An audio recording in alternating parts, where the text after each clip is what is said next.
Hello class 7th, welcome to Zenith Guru fundamental. मैं हूं निकी पंडित and हम यहाँ पे कर रहे हैं the ever evolving world of science and today is our lecture number 2। So already इसका लेक्चर नंबर 1 आ चुका है, बट वो ऑलमोस्ट आई थिंक 20 मिनट का था। आई होप कि आप सभी ने वो लेक्चर देखा होगा, राइट? चलिए, सो जहाँ पे हमने लास्ट टाइम छोड़ा था उसी के आगे से हम यहाँ पे कंटिन्यू करेंगे। सो ये सारी की सारी चीज़ें हमने पढ़ ली थी एंड आई होप कि अब आपको कोई डाउट नहीं होगा, बट स्टिल अगर आपको कोई भी डाउट आता है तो आप कमेंट करके पूछ सकते हैं। ओके, चलिए। सो ये सब हमने समझ लिया था, ये सब हमने जान लिया था एंड इसके बाद ये सारी चीज़ें हो गई थी, है ना? नहीं, इतना तो हम आगे नहीं आए थे जितना आगे इधर बढ़ गए हैं हम। ये सारी चीज़ें हमने डिस्कस नहीं की थी, ये भी हमने डिस्कस नहीं किया था। चलिए, तो इस पैराग्राफ से हमको यहाँ पे आज की क्लास में कंटिन्यू करना है, ठीक है? लास्ट टाइम हमने सस्टेनेबल वर्ड तक पढ़ लिया था, ठीक है? लास्ट टाइम हमने सस्टेनेबल वर्ड तक पढ़ लिया था, ठीक? Now but let's get back into the book for now, ठीक है? अब वापस से हम अपने बुक में आते हैं। हमने बहुत ज़्यादा इन्वेस्टिगेट कर लिया, हमने बहुत ज़्यादा एक्सप्लोरेशन कर लिया। अब वापस से कह रहे हैं कि भाई अब वापस से अपने बुक पर आ जाओ। You will read about topics in different field of science from physics, chemistry and biology and earth science. So basically science, देखो साइंस इज अ सब्जेक्ट, ठीक है? बट साइंस को जब हम फर्दर क्लासीफाई करते हैं तो यहाँ पे हम बायो के बारे में पढ़ते हैं, केमिस्ट्री क्या होती है ये जानते हैं, फिजिक्स क्या होती है ये जानते हैं। सो बेसिकली फिजिक्स में हम लॉज, मोशन, फोर्स, प्रेशर, इन सब चीज़ों के बारे में पढ़ते हैं।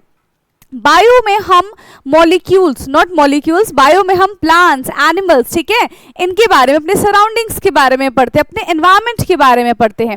एंड केमिस्ट्री में हम किसके बारे में पढ़ते हैं बेटा?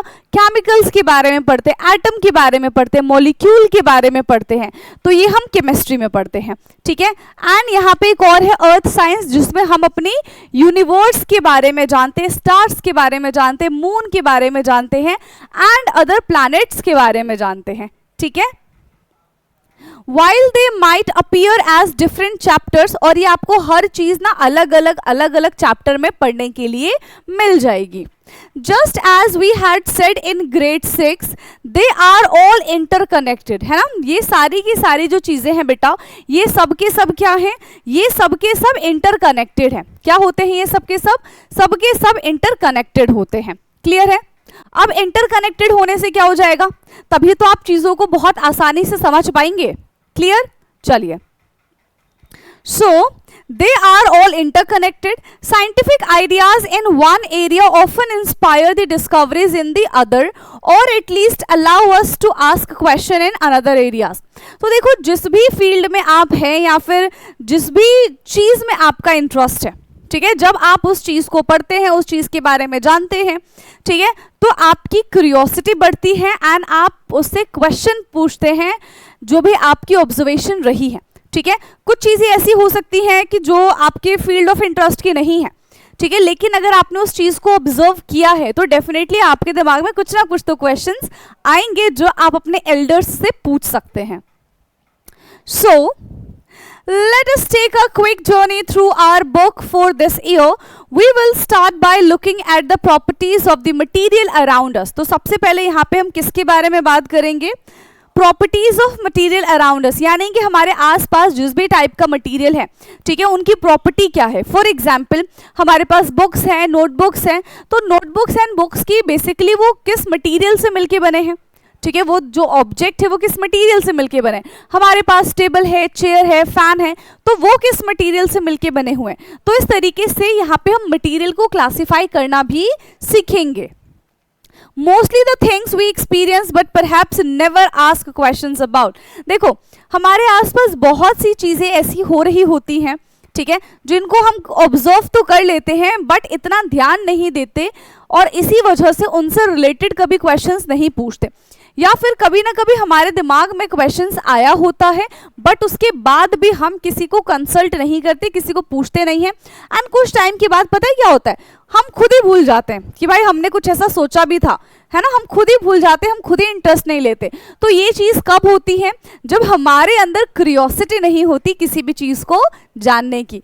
तो मुझे तो पता है ना कि you are curious child, right, और आपके अंदर क्यूरियोसिटी है चीज़ों को जानने की, चीज़ों को सीखने की, है कि नहीं है? बताओ मुझे, है ना? समझ गई हूँ मैं, है।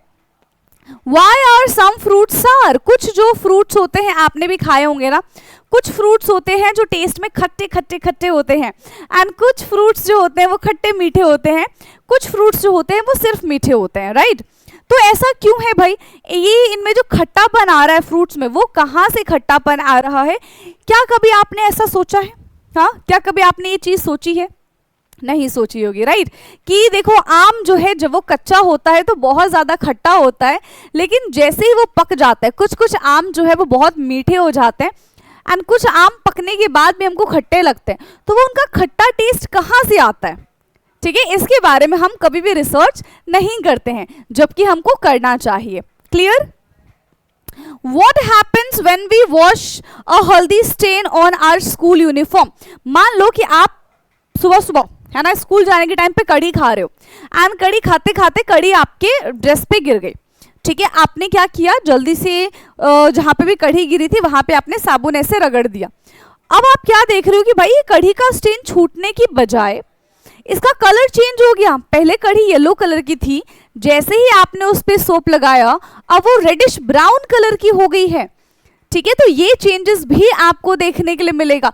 तो ऐसे जो क्वेश्चंस हैं, ठीक है, उनको हमें संभाल के रखना चाहिए, उनको हमें किसी ऐसे इंसान से पूछना चाहिए जो हमारे क्वेश्चंस का आंसर करें, क्योंकि ये सारे के सारे बेहद इंपॉर्टेंट क्वेश्चंस हैं। ठीक है, जो आपकी क्यूरियोसिटी को बढ़ाएंगे, जो आपकी नॉलेज को इन्हेंस करेंगे। ठीक है, तो कभी भी अगर दिमाग में क्वेश्चन आता है तो रुकना नहीं है, ठीक है, ना ही किसी से डरना है। जिससे मना है उससे पूछ लो। अगर आपको जो भी आंसर दे रहे हैं समझ में आता है, that is well and good. नहीं समझ में आता तो किसी दूसरे से पूछो, और तब तक पूछते रहो जब तक आप खुद सेटिस्फाई नहीं हो जाते कि यस ये इसका आंसर हमको ऐसा बताया गया था एंड ये एकदम करेक्ट है। तब तक आपको अपनी तरफ से कोशिश करते रहना चाहिए। ठीक है, now what happen when we wash haldi? तो ठीक है, ये तो मैंने आपको बता दिया भाई कैसा कलर हो जाएगा, येलो कलर से वो रेडिश ब्राउन कलर हो जाएगा, जो कि हम एसिड बेसिस एंड सॉल्ट्स वाले चैप्टर में पढ़ेंगे। ठीक है, we then move on play with some electric batteries. चलो अब हम आ जाते हैं थोड़ा सा फिजिक्स पे, जहां पे हम बैटरीज से, करंट से खेलेंगे। ठीक है, so we move on and play with some electrical batteries, lamp and the wire to try to find out the kind of properties of material. ठीक है, सो यहाँ पे हम पूरा का पूरा अपना एक सेटअप बनाएंगे and this setup is called circuit. ठीक है, और इसकी हेल्प से हम ये जानेंगे कि जो भी मटेरियल हम यहाँ पे रख रहे हैं, वेदर दैट मटेरियल हैव हम क्या बोल सकते हैं, whether that material is a good conductor और द पुअर कंडक्टर। देखो, अगर गुड कंडक्टर होगा so it can conduct electricity, तो बल्ब ग्लो हो जाएगा, या फिर यहाँ पे देखो बल्ब लगाया ना, तो अगर ये गुड कंडक्टर होगा बेटा तो बल्ब यहाँ पे ग्लो हो जाएगा। But if it is a poor conductor तो बल्ब हमारा ग्लो नहीं हो पाएगा। ठीक, so what kind of material do we need to make a lamp glow? किस टाइप का मटेरियल हमको चाहिए होगा अगर हम चाहते हैं कि लैम्प हमारा ग्लो हो जाए? तो हमेशा हमको मेटल टाइप का मटेरियल चाहिए होगा विच कैन कंडक्ट इलेक्ट्रिसिटी, जो इलेक्ट्रिसिटी कंडक्ट कर सकता है। ठीक, this will lead us to classify material based on their properties and we will enter the world of metal and non metal. और यहीं से अभी मैंने आपको क्या बताया, हमको कैसा मटेरियल चाहिए होगा बेटा, हमको मेटल का मटेरियल चाहिए होगा। यहाँ पे हम जो भी मटेरियल यूज करेंगे दैट शुड बी मेटल। कैसा होना चाहिए? वो मेटल होना चाहिए। क्लियर है? that should be metal. We know from our experience that a torch battery runs out eventually and can't be used again. है ना, टॉर्च आप सभी ने देखा है, टॉर्च में हम क्या करते हैं, सेल डालते हैं। ठीक है, और जब तक वो सेल काम कर रहा होता है तब तक टॉर्च भी काम करता है। जैसे ही सेल की जो लाइफ है वो खत्म हो जाती है, टॉर्च भी काम करना बंद कर देता है। ठीक है, सो यहाँ पे क्या होता है, सब डिपेंड करता है कि भाई यहाँ पे अब करंट है ही नहीं तो वो फ्लो कहाँ से होगा। एंड कभी आपने टॉर्च या फिर रिमोट देखा होगा, तो सेल की अगर मैं बात करूँ तो सेल के दो पार्ट होते हैं, एक होता है हमारा पॉजिटिव पार्ट, एक होता है हमारा नेगेटिव पार्ट। उसको हम क्या कहते हैं बेटा, उसको हम टर्मिनल कहते हैं। एंड आपको टर्मिनल की नॉलेज होनी चाहिए ताकि आप आराम से बैटरीज को कनेक्ट करके बल्ब को ग्लो करा सके। याद रखना, नेगेटिव वाला पॉजिटिव के साथ कनेक्ट होता है एंड पॉजिटिव वाला नेगेटिव के साथ कनेक्ट होता है। अगर जो आपने नेगेटिव नेगेटिव या फिर पॉजिटिव पॉजिटिव को एक साथ कनेक्ट कर दिया तो फिर बल्ब ग्लो नहीं हो पाएगा, है ना, तब करंट ही फ्लो नहीं हो पाएगा। क्लियर है, आया समझ में? Now we know from our experience that torch battery run out eventually and can't be used again। ठीक है, एक बार अगर सेल हमारा खराब हो जाता है तो वापस से हम उसको उसी सेल को रीयूज नहीं कर सकते। Well, explore what kind of changes happen around us। Some changes can be reversed and other cannot be reversed। देखो, कुछ चेंजेस जो होते हैं वो रिवर्स होते हैं एंड कुछ चेंजेस जो होते हैं वो रिवर्स नहीं हो पाते। फॉर एग्जाम्पल, यहाँ पे क्या हुआ, एक बार इसकी सारी की सारी जो करंट है, बैटरी है, वो खत्म हो गई, वो आउट हो गई, तो वापस से हम इसमें करंट नहीं ला सकते। ठीक है, लेकिन हमारे पास कुछ रिचार्जेबल बैटरीज भी होती हैं, है ना, हमारे पास क्या होती है, कुछ रिचार्जेबल बैटरीज भी होती है जो नॉर्मल बैटरी की तरह दिखती है। ठीक है, जैसे कि मैं यहाँ पे आपको दिखाऊंगी, तो बेसिकली ये जो मेरे पास है यहाँ पे दैट इज रिचार्जेबल बैटरी। ठीक है, अभी जैसे कि मैंने इस माइक में रिचार्जेबल बैटरी ही लगाया और इससे वो क्या हो जाता है, चार्ज हो जाता है। ठीक, अब जैसे मेरा इसका सेल खत्म हो गया तो मैं क्या करूंगी, इसका सेल निकाल के इसमें डाल दूंगी क्योंकि ऑलरेडी चार्ज है, इसको निकाल के मैं माइक में डाल दूंगी। ठीक है, तो इस तरीके से क्या होगा, ऐसा नहीं हो सकता ना कि एक बार कंज्यूम होने के बाद वापस से हम उसको रीयूज नहीं कर सकते। यहाँ पे तो रिएक्शन रिवर्स भी हो रही है और इसको हम बार बार यूज भी कर सकते हैं। ठीक है, अब लगा दो इसको, चार्ज हो जाने दो जरा इसको। ठीक है, तो ये चीज समझ में आई है ना। कुछ ऐसे रिएक्शंस होते हैं बेटा दैट इज रिवर्स्ड एंड कुछ ऐसे रिएक्शंस होते हैं दैट इज इरिवर्स्ड। जैसे कि रिवर्स्ड वाले के बारे में अगर हम बात करें तो पानी से बर्फ बनना, वापस से बर्फ से पानी बन जाना, पानी से वेपर बनना, वापस से वेपर से पानी बन जाना, दैट इज रिवर्स्ड। वही इरिवर्सिबल के बारे में बात करूं तो अगर मैंने पेपर को बर्न कर दिया तो वो वापस से पेपर नॉर्मल पेपर जो है वो नहीं बन सकता है। क्लियर? इस तरीके से कुछ रिवर्सिबल होते हैं, कुछ इरिवर्सिबल होते हैं। जैसे कि देखो यहाँ पे कैंडल को बर्न किया जा रहा है। ठीक है, यहाँ पे किसको बर्न किया जा रहा है बेटा, कैंडल को बर्न किया जा रहा है। तो अगर मैं आपसे पूछूं कि कैंडल इज फिजिकल चेंज और केमिकल चेंज, और we can say burning of candle is a physical change और अ केमिकल चेंज, तब आप क्या बोलोगे? Burning of candle is a physical change और अ केमिकल चेंज, क्या बोलेंगे आप? हाँ, कुछ बच्चे बोलेंगे कि मैम ये केमिकल चेंज है, कुछ बच्चे बोलेंगे कि मैम ये फिजिकल चेंज है, एंड कुछ बच्चे बोलेंगे कि हम तो बहुत कंफ्यूज्ड है। ठीक है, देखो बेसिकली होता क्या है कि यहाँ पे ना बर्निंग और मेल्टिंग दोनों चीजें होती हैं। ठीक है, बर्निंग भी होता है यहाँ पे और मेल्टिंग भी होता है। याद रखना, बर्निंग हमेशा केमिकल चेंज में आता है जबकि मेल्टिंग फिजिकल चेंज होता है।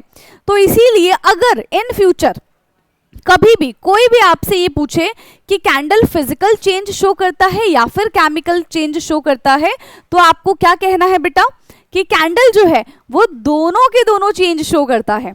ठीक है, क्या करता है कैंडल? दोनों के दोनों चेंज को शो करता है। क्लियर? चलिए,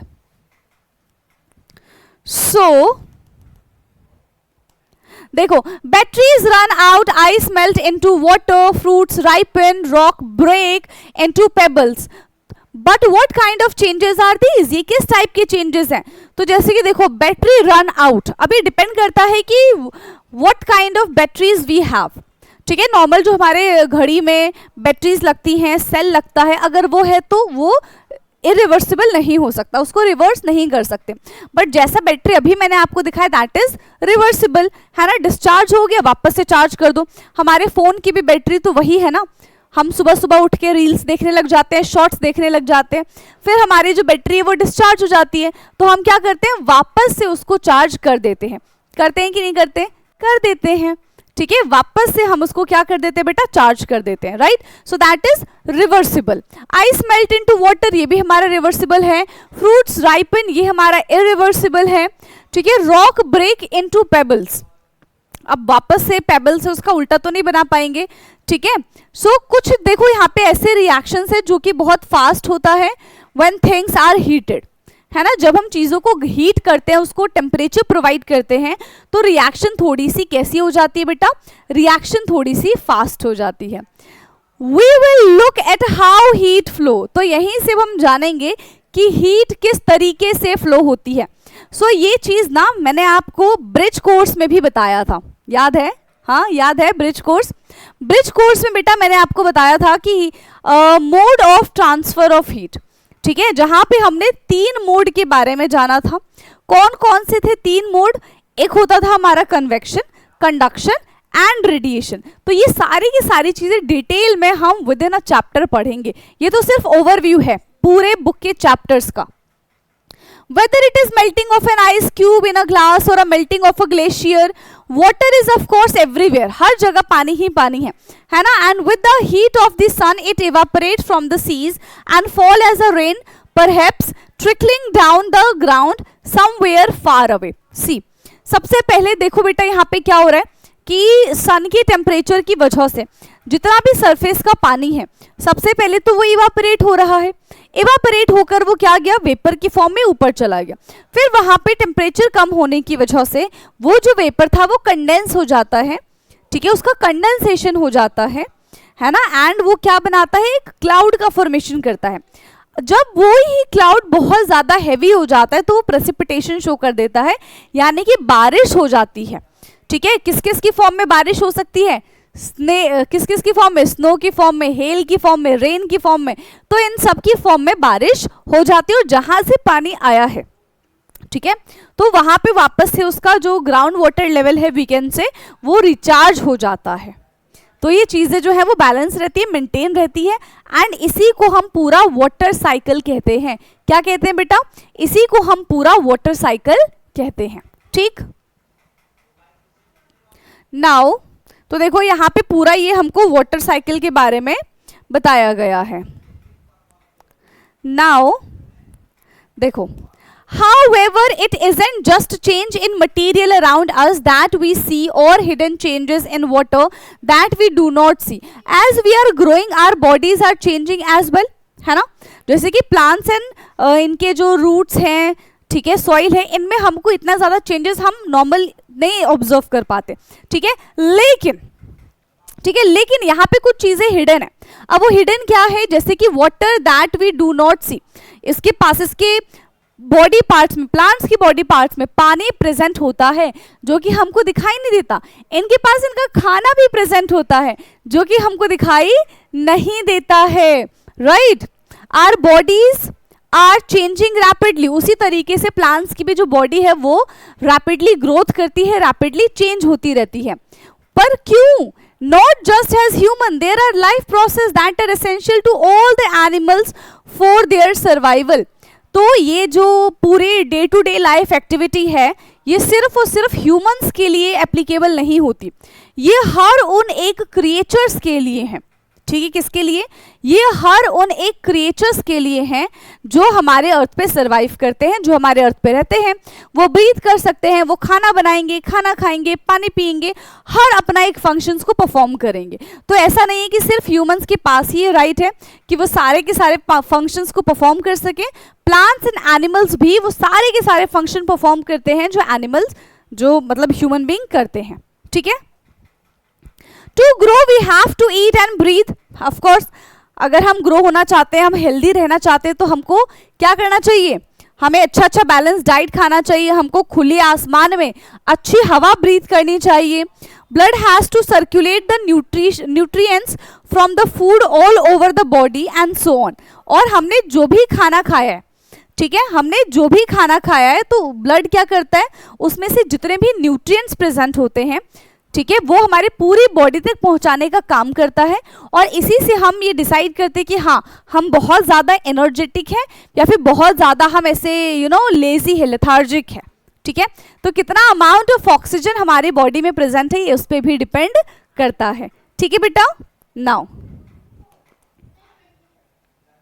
बट वाई एनिमल अलोन?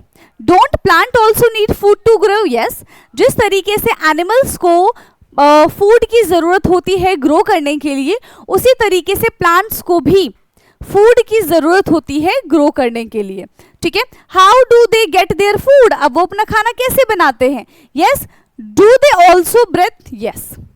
देखो जिस तरीके से ह्यूमन बीइंग ब्रीथ करते हैं उसी तरीके से प्लांट्स भी ब्रीथ करते हैं। जिस तरीके से ह्यूमन बीइंग ऑक्सीजन इनटेक करते हैं उसी तरीके से प्लांट्स भी ऑक्सीजन इनटेक करते हैं।